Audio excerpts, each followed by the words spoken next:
కవిత తన కొత్త పార్టీ పేరు ప్రకటిస్తూ చేసిన ఉపన్యాసం ఆమె రాజకీయ వ్యూహాన్ని స్పష్టం చేస్తోంది. ఒకటి, పార్టీ పేరు తెలంగాణ రాష్ట్ర సేన అని పెట్టింది. మన పార్టీ పేరు చెప్పాలా? రెడీయా? టిఆర్ఎస్.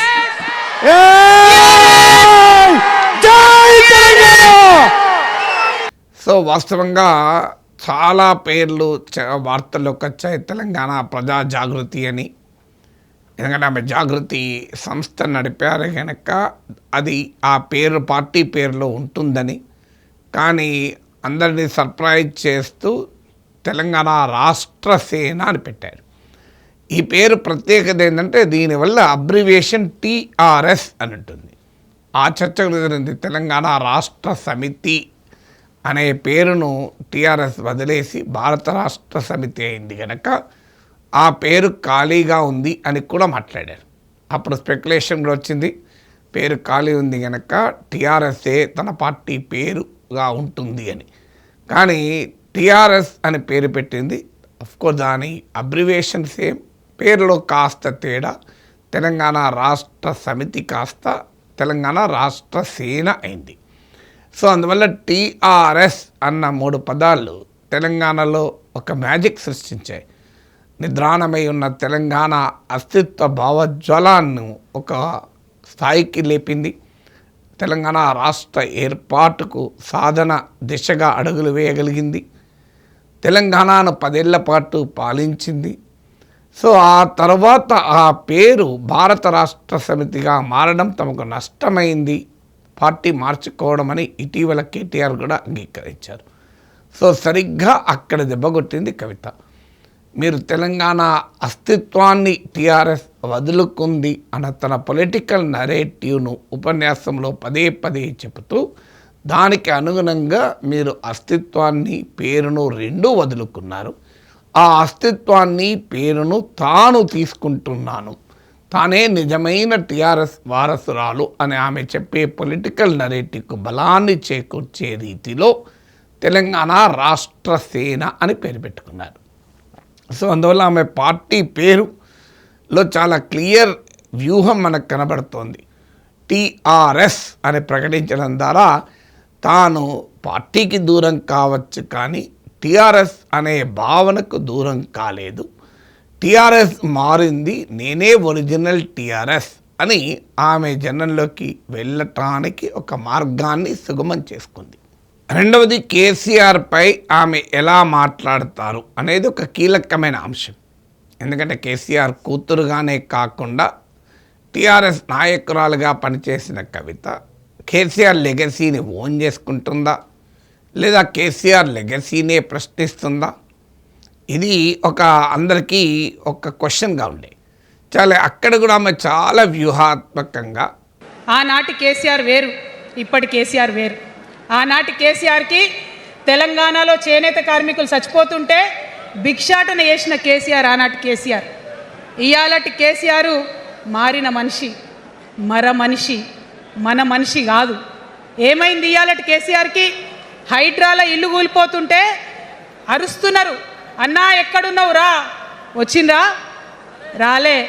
వెలుగుమట్లలో ఇల్లు కూలితే వచ్చిండ్రా? రైతులకు వర్ష బీభత్సమయ్యి మొత్తం పొలాలు మునిగిపోతే వచ్చిండ్రా? చేవెళ్ళ దగ్గర బస్ యాక్సిడెంట్ అయితే వచ్చిండ్రా? ఎక్కడ చిన్న కష్టం వచ్చిన ప్రజలకు ఆ సారు రారు. ఎందుకంటే ఆయన మారిన మనిషి, మనిషి. కేసీఆర్ లెగసీని ఓన్ చేసుకుంటూ మారింది కేసీఆర్, తాను మారిన కేసీఆర్కు వ్యతిరేకం. సో తన తండ్రి కేసీఆర్కు వ్యతిరేకం కాదు, తెలంగాణ ఉద్యమ నేత కేసీఆర్కు వ్యతిరేకం కాదు, తొలినాటి కేసీఆర్కు వ్యతిరేకం కాదు అనే ఒక పొలిటికల్ పాయింట్ చెప్తూ తన పాస్ట్ పైన విమర్శలు రాకుండా జాగ్రత్త పడ్డది. ఎందుకంటే ఆమె కేసీఆర్ ప్రభుత్వం పైన విమర్శలు చేసినప్పుడల్లా ఒక ప్రశ్న ముందుకొచ్చింది, నీవు అందులో భాగమే కదమ్మా, ఇప్పటిదాకా అందులో భాగమై ఇప్పుడేమో తాను దాన్ని విమర్శిస్తే నైతికత ఏముంటుంది అన్న ఒక ప్రశ్న వస్తుంది.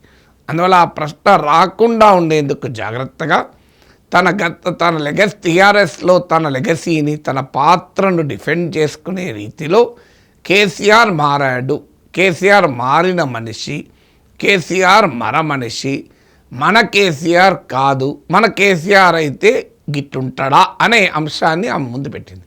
కొన్ని ఉదాహరణలతో సహా కేసీఆర్ స్పందన ఎక్కడుంది అని అడుగుతూ కేసీఆర్కు తాను వ్యతిరేకం కాదు, మారిన కేసీఆర్కు మన కేసీఆర్కు తాను వ్యతిరేకం అంటూ ఒక్క సెంటెన్స్ తాను ఇంతకాలం చేసింది.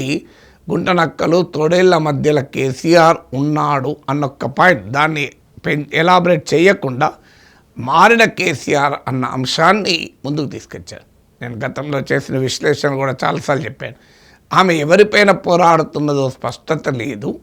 హరీష్ రావుతోనో సంతోష్ రావుతోనో పోరాడితే ఆమె రాజకీయంగా ఎలా ఎదుగుతుంది, ఆమె పోరాడాల్సిన వాళ్ళతో పోరాడడం లేదు అని ఒక విమర్శ చేశాను నేను గతంలో నా విశ్లేషణలో.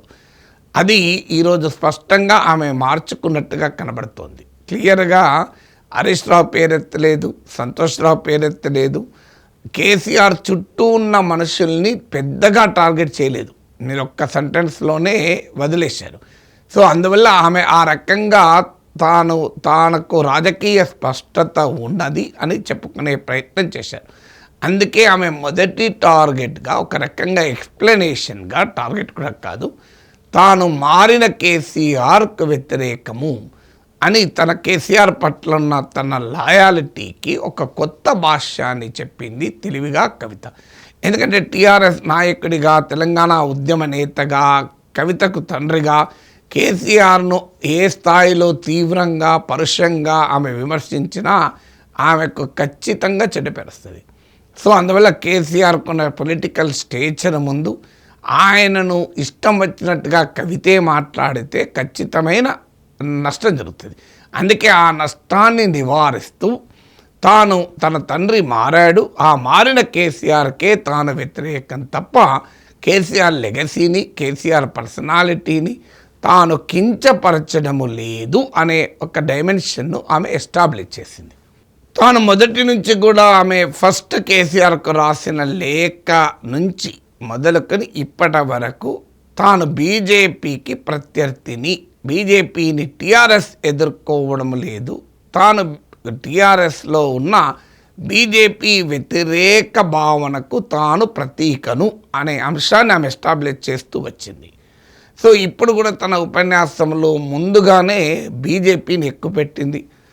ఆ బీజేపీ అనే పార్టీకి అసలు తెలంగాణ ఏర్పాటే ఇష్టం లేదు, తెలంగాణ ఏర్పాటు అవడమే ఇష్టం లేదు. అందుకే వాళ్ళ అగ్రనాయకత్వం అంతా కూడా ఏం మాట్లాడతారు, తల్లిని చంపినరు, పిల్లని బతికించారు అని ఒకరు, ఇంకొకరు ఏమంటారు, నిన్ననే ఒక తలకాయ లేని ఎంపీ మెడకాయ మీద తలకాయనే లేదు ఆయనకు, ఏమన్నాడు ఆ ఎంపీ, ఇండియా పాకిస్తాన్ విడదీసినట్టట, ఆంధ్ర తెలంగాణను విడదీసిరట.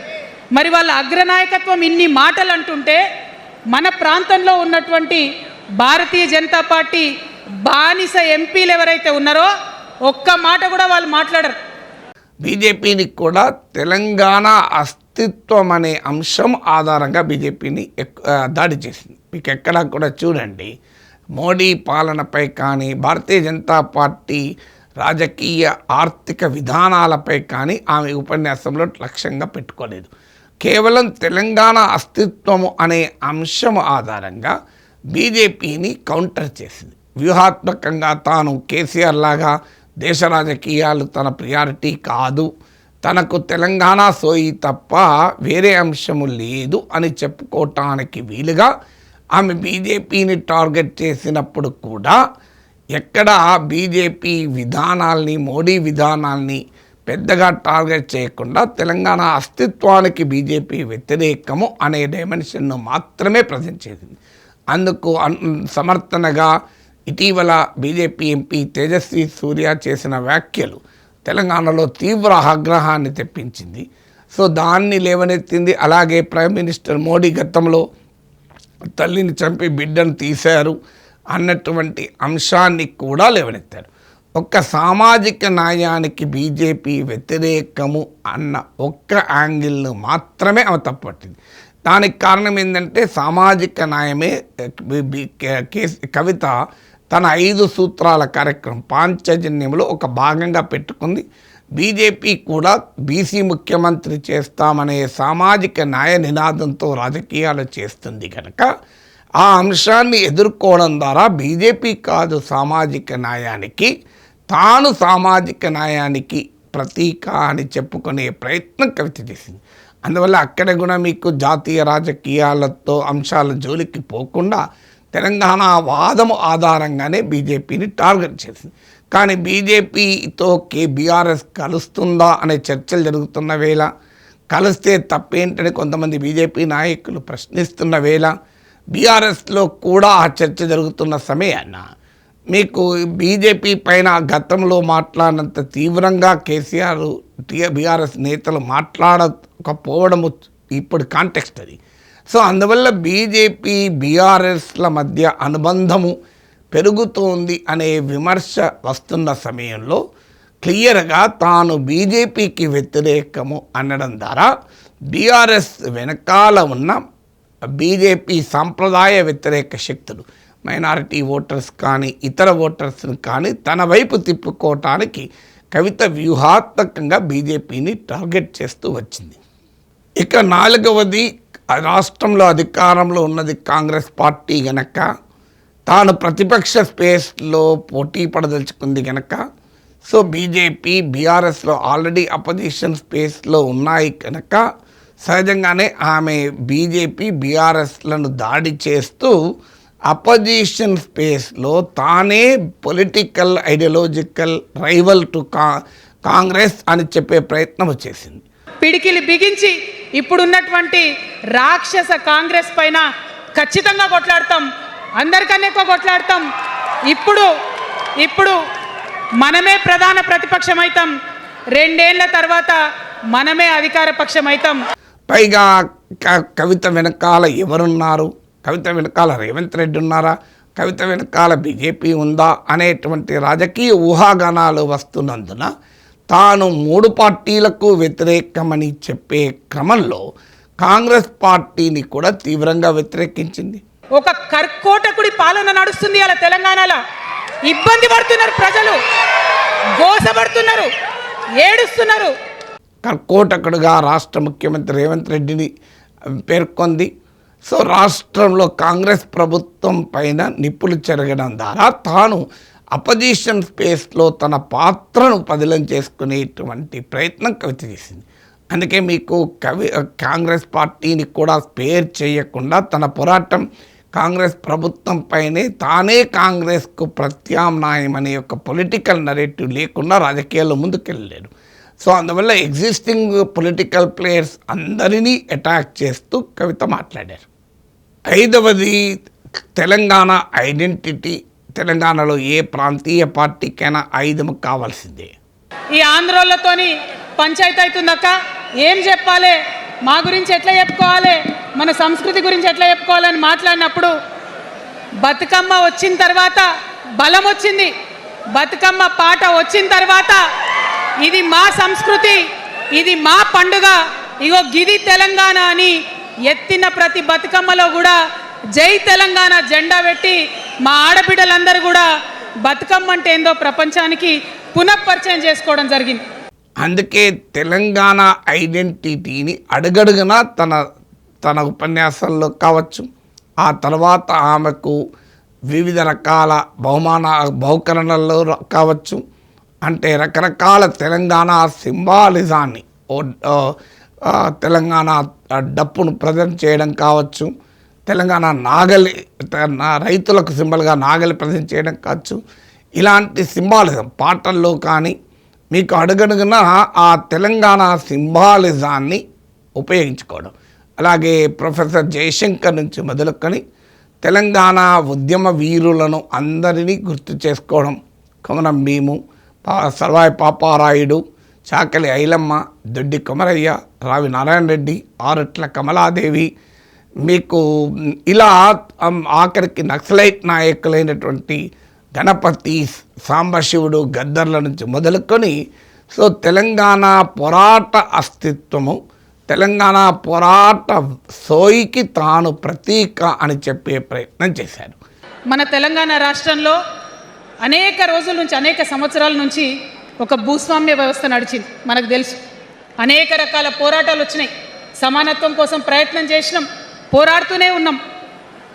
అది రైతాంగ సాయుధ పోరాటం కావచ్చు, ముల్కీ ఉద్యమం 1952 కావచ్చు, 1969లో తెలంగాణ ఉద్యమం కావచ్చు, తర్వాత వచ్చినటువంటి నక్సలైట్ ఉద్యమం కావచ్చు, అనేక సామాజిక ఉద్యమాలు, ఎందరో మంది మహానుభావులు, ప్రొఫెసర్ జయశంకర్ గారి దగ్గర నుంచి మొదలు పెడితే చాకల ఐలమ్మ గారు, దొడ్డి కొమరయ్య గారు, ఆరుట్ల కమలాదేవి గారు, రావి నారాయణ రెడ్డి గారు, సురవరం ప్రతాప్ రెడ్డి గారు, దాశరథి గారు, కాళోజీ గారు, నక్సలైట్ ఉద్యమంలో గద్దరన్న గారు, గణపతి గారు, మారోజు వీరన్న గారు, సాంబశివుడు గారు, ఇట్లా అనేక మంది పోరాటం చేస్తే అంతో ఇంతో సమానత్వం ఇప్పుడు వచ్చింది. మలిదశ తెలంగాణ ఉద్యమంలో కేసీఆర్ గారు, అట్లానే ప్రాణాలు ఇచ్చినటువంటి ఇషాన్ రెడ్డి గారు, యాదయ్య కావచ్చు, సువర్ణ కావచ్చు, అనేక మంది కొట్లాడితేనే ఇవాళ తెలంగాణ రాష్ట్రం వచ్చింది. వీరికన్నా ముందు మరి మీ అందరికీ తెలుసు, సమ్మక్క సారలమ్మ దగ్గర నుంచి మన దగ్గర సామాజిక ఉద్యమాలు నడిచినాయి. కొమరం భీమ్ కావచ్చు, సమ్మక్క సారయ్య కావచ్చు, సారలమ్మ కావచ్చు, షోయబుల్లా ఖాన్ కావచ్చు, మగ్దూ మొయ్యుద్దీన్ కావచ్చు, ఇట్లా అనేక మంది కొట్లాడితే కొంచెం సమానత్వం వచ్చింది. కొండా లక్ష్మణ్ బాపూజీ గారిని తెలుసుకోవాలి, పండుగ సాయనని తెలుసుకోవాలి, సర్వాయి సర్దార్ పాపన్న గౌడ్ని తెలుసుకోవాలి. ఇట్లా అనేక మంది కొట్లాడింది. పంతు నాయక్ గారు ఉన్నారు, మరి ఇట్లా ఆదివాసీ వీరులు అనేక మంది ఉన్నారు. బియ్యాల జనార్దన్ రావు ఉన్నారు, ఆదివాసీల కోసం కొట్లాడినటువంటి బిడ్డ. వీరందరినీ కూడా వారి స్ఫూర్తిని తీసుకుంటాం. సో మీకు అందుకే తెలంగాణ సాయుధ రైతాంగ పోరాటం నుంచి మొదలుకొని మలిదశ తెలంగాణ ఉద్యమం వరకు, చివరకు నక్సలైట్ ఉద్యమాన్ని కూడా తన లెగసీలో భాగం చేసుకునేటువంటి, అంటే అందులో ఉన్న తెలంగాణ పోరాట అస్తిత్వ భావనను ఓన్ చేసుకునేటువంటి ప్రయత్నం చాలా స్పష్టంగా చేశారు. దాంతోపాటు బతుకమ్మ తన పొలిటికల్ నేపథ్యాన్ని కూడా జోడించటానికి సింగరేణి, బతుకమ్మ ఈ రెండింటికి కవితకు సంబంధాలు ఉంది. ఎందుకంటే ఆమె సింగరేణి బొగ్గుగని కార్మిక సంఘానికి బీఆర్ఎస్ తరఫున అధ్యక్షురాలుగా పనిచేశారు. అలాగే బతుకమ్మ ఉత్సవాల్ని ఊరు వాడా తీసుకెళ్ళిన నాయకురాలుగా తెలంగాణ ఉద్యమ ప్రస్థానంలో బతుకమ్మకున్న ప్రత్యేకత కూడా ఉంది. కనుక ఆ తెలంగాణ అస్తిత్వాన్ని అడుగడుగునా పుణికిపుచ్చుకునేలా తన ఉపన్యాసంలో కానీ, పాటల్లో కానీ, సింబాలిజంలో కానీ క్లియర్గా ప్రదర్శించారు. తెలంగాణ అస్తిత్వాన్ని ఓన్ చేసుకునే క్రమంలో కవితకు ఎదురయ్యేటువంటి ఒక ప్రధానమైన సవాల్ ఏంటంటే, టీఆర్ఎస్ ఉండగా, అది బీఆర్ఎస్ అని పేరు మారవచ్చు కానీ కేసీఆర్ నాయకత్వంలో బీఆర్ఎస్ ఉండగా, కేసీఆర్ నాయకుడిగా ఉండగా ఇంకొకరికి తెలంగాణ అస్తిత్వాన్ని ఓన్ చేసుకోవాలని ప్రయత్నించినా అది ఎంతవరకు చెల్లుతుంది అనేది క్వశ్చన్ మార్కే. ఎందుకంటే ఇది కొత్తేమి కాదు. తెలంగాణ ఉద్యమ కాలంలోనే, ఆ తర్వాత కూడా చాలామంది తెలంగాణ అస్తిత్వాన్ని ఉపయోగించుకోవటానికి రాజకీయంగా ప్రయత్నాలు జరిగాయి. మీకు దేవేంద్ర గౌడ్ నవ తెలంగాణ పార్టీ పెట్టాడు, నరేంద్ర పార్టీ పెట్టారు, మీకు విజయశాంతి పార్టీ పెట్టారు. వీళ్ళెవరు కూడా సక్సెస్ కాలే. తెలంగాణ జనసమితి కోదండరాం పార్టీ పెట్టారు. సో అందువల్ల తెలంగాణ అస్తిత్వ ఆధారంగా తెలంగాణ అనే భావనతో ఒక ప్రాంతీయ పార్టీ పెట్టడానికి తెలంగాణ గడ్డపైన చాలా ప్రయత్నాలు ఉద్యమ కాలంలో జరిగాయి, తర్వాత కూడా జరిగాయి. కానీ ఇవి ఏవి కూడా సక్సెస్ కాలే. తెలంగాణ ఇంటి పార్టీని చెరుకు సుధాకర్ పెట్టారు, ఎవరు పెట్టినా క్లిక్ కాలే. ఎందుకు క్లిక్ కాలేదు అంటే, తెలంగాణ అస్తిత్వ భావనకు ఒక టవరింగ్ లీడర్గా కేసీఆర్ ఉన్నారు. తెలంగాణ ఉద్యమానికి నాయకత్వం వహించి రాష్ట్రాన్ని 10 ఏళ్ల పాటు పాలించిన టీఆర్ఎస్, ఇప్పుడు బీఆర్ఎస్ పార్టీ ఉంది. అందువల్ల వేరే వారికి ఆ అవకాశము రాలే. అందువల్ల మరి ఇప్పుడు కవితకు వస్తుందా? ఇప్పుడు టీఆర్ఎస్ అని పేరు పెట్టుకున్నంత మాత్రాన, బతుకమ్మ ఆడినంత మాత్రాన, తెలంగాణ జాగృతి చేసిన కృషి కారణాన వస్తుందా అనే ప్రశ్న ఉత్పన్నమవుతుంది. అందుకే ఆమె వ్యూహాత్మకంగా ఏమన్నారంటే, తెలంగాణ అస్తిత్వానికి బీఆర్ఎస్ దూరమైంది, తెలంగాణ ప్రజల ఆకాంక్షలకు బీఆర్ఎస్ దూరమైంది. మన కేసీఆర్ అయ్యుంటే ఆ పాలమూరు రంగారెడ్డి ప్రాజెక్ట్ కాడ కూర్చేసుకొని అది కట్టిస్తుండే. ఏం చేసినారు మారిన కేసీఆర్ గారు? పంజాబ్ పోయినరు, గుజరాత్ పోయినరు, బీహార్ పోయినరు. మేము మొత్తం రాష్ట్రంలో పీక్ కట్టలు కట్టం, నేషనల్ పార్టీ పెడతామని పోయిన తప్పితే తెలంగాణ ప్రజలను పట్టించుకోలేదు. సో అన్ఫుల్ఫిల్డ్ తెలంగాణ డ్రీమ్స్ అంటే సాకారం కాని తెలంగాణ ఆకాంక్షలకు తాను ప్రతినిధిగా వస్తాను అనేటువంటి పొలిటికల్ నరేటివ్ను ముందుపెట్టింది. అందుకే మీరు గమనించండి, ఉద్యమకారులకు మీకు 1,00,000 ఉద్యోగాలు ఇస్తామని ప్రామిస్ చేసింది. అది ఎంతవరకు ప్రాక్టికల్గా సాధ్యమ తర్వాత సంగతి. మీకు ఆ రకంగా ప్రొఫెసర్ జయశంకర్, కేసీఆర్ వచ్చాక జయశంకర్ ఒక రకంగా మర్చిపోయారు. కానీ ప్రొఫెసర్ జయశంకర్ గుర్తు చేయడం ద్వారా సో తెలంగాణకున్న సామాజిక స్వభావం కూడా నిజంగా తెలంగాణ యొక్క డెమోగ్రఫీ మీరు చూసినా అణగారిన కులాల జనాభా ఎక్కువగా ఉన్నటువంటి రాష్ట్రం. సో అందువల్ల ఇప్పటికీ కులానికి పేదరికానికి మధ్య, కులానికి ల్యాండ్ ఓనర్షిప్కు మధ్య చాలా స్పష్టమైన సంబంధం ఉన్న రాష్ట్రం. సో అందువల్ల ఇటీవల socio economic educational employment survey కూడా ఇదే విషయాన్ని తెలియజేసింది. సో అందువల్ల ఆ సామాజిక న్యాయము తెలంగాణ అస్తిత్వము ఇదేం కొత్త కాదు. సామాజిక తెలంగాణని చిరంజీవి మాట్లాడారు, మీకు దేవేంద్ర గౌడ్ మాట్లాడారు. కానీ సామాజిక తెలంగాణ అనే భావనను ఒక రాజకీయ ఆయుధంగా మార్చుకోవడానికి చాలామంది ప్రయత్నం చేశారు, అవేమీ సక్సెస్ కాలే. కవిత అందుకే తెలంగాణ అస్తిత్వము సామాజిక న్యాయం అనే 2 డైమెన్షన్స్ను మిక్స్ చేస్తూ బీఆర్ఎస్ అన్ఫుల్ఫిల్డ్ ప్రామిసెస్ అంటే అన్ఫుల్ఫిల్డ్ తెలంగాణ. అందుకే మీరు పాలమూరు రంగారెడ్డి జరిగింది ఎంత, ఇరిగేషన్ పైన పెట్టిన ఖర్చు ఎంత, 1,89,000 కోట్ల ఖర్చు పెడితే 14 లక్షల ఎకరాలకి నీళ్ళు వచ్చాయి. సో అందువల్ల తెలంగాణ ఉద్యోగాల సంగతి ఏమైంది అని ప్రశ్నించడం ద్వారా టీఆర్ఎస్ అనే పార్టీ తెలంగాణ ఆకాంక్షల్ని ఫుల్ఫిల్ చేయలేకపోయింది. ఆ మిగిలిన లెగసీని, ఆ మిగిలిన పనిని తాను చేస్తాను అనేది కవిత పొలిటికల్ నరేటివ్. కష్టపడ్డం, తెలంగాణ తెచ్చుకున్నాం. కానీ మనం కలలు కన్న తెలంగాణ వచ్చి 12 ఏళ్ళైనా ఇంకా కూడా మనకు రాలేదు. ఏమేం కలలతో తెలంగాణ తెచ్చుకున్నామో ఆ కలలన్నీ ఇంకా నిజం కాలేదు. మరి తెలంగాణ ఉద్యమ రథం, ఆనాటి ఉద్యమ రథసారథి కేసీఆర్ గారి నేపథ్యంలో తెలంగాణ ఉద్యమ రథం ఎక్కడనో దారి తప్పింది. తెలంగాణ ప్రజల ఆర్తిని అది అర్థం చేసుకోలేకపోయింది. నేను తెలంగాణలో ఉన్న 3.5 కోట్ల మంది తెలంగాణ బిడ్డలందరికీ ఒక అమ్మగా పరిణితి చెందాలనుకుంటున్నా. ఇక టీఆర్ఎస్ను కేసీఆర్ను బాగా రాజకీయంగా గతంలో దెబ్బతీసిన అంశము కేసీఆర్ యాటిట్యూడ్ పైన ప్రజల తీర్పది. నేను చాలాసార్లు చెప్పాను, 2023లో కూడా ప్రజల తీర్పు కేసీఆర్ ప్రభుత్వ పర్ఫార్మెన్స్ కన్నా కూడా కేసీఆర్ యాటిట్యూడ్ పైన తీర్పు. ఒకరిద్దరు కలిసి మాట్లాడుకోవాలంటే ఎవరు ఫోన్ ఎక్కడ మానిటర్ చేస్తుండ్రో అని భయం, వ్యక్తిగత స్వేచ్ఛ లేదు. దారుణమైనటువంటి నిఘా నీడలో తెలంగాణ అంతా కూడా బతికింది. కేసీఆర్ ఫ్యామిలీ రూల్ అనే ఒక పొలిటికల్ నరేటివ్ను కాంగ్రెస్, బీజేపీ జనంలోకి బాగా తీసుకెళ్ళగలిగింది. జనం దాన్ని యాక్సెప్ట్ చేశారు. ఈ రెండింటి విషయంలో కూడా కవితకు కూడా ఆ రాజకీయంగా వారసత్వం రాక తప్పదు. ఎందుకంటే కేసీఆర్ బిడ్డగా ఆమె ఆన్సర్ చెప్పుకోవాల్సి ఉంటుంది.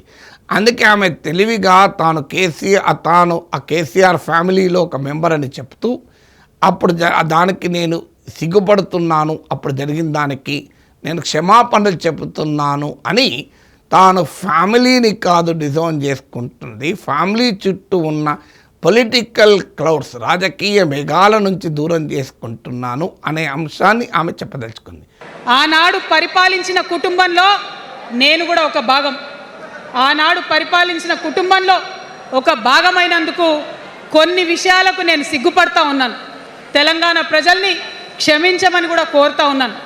దాంతోపాటు కేసీఆర్ స్టైల్ ఆఫ్ ఫంక్షనింగ్ను కూడా ప్రశ్నించింది.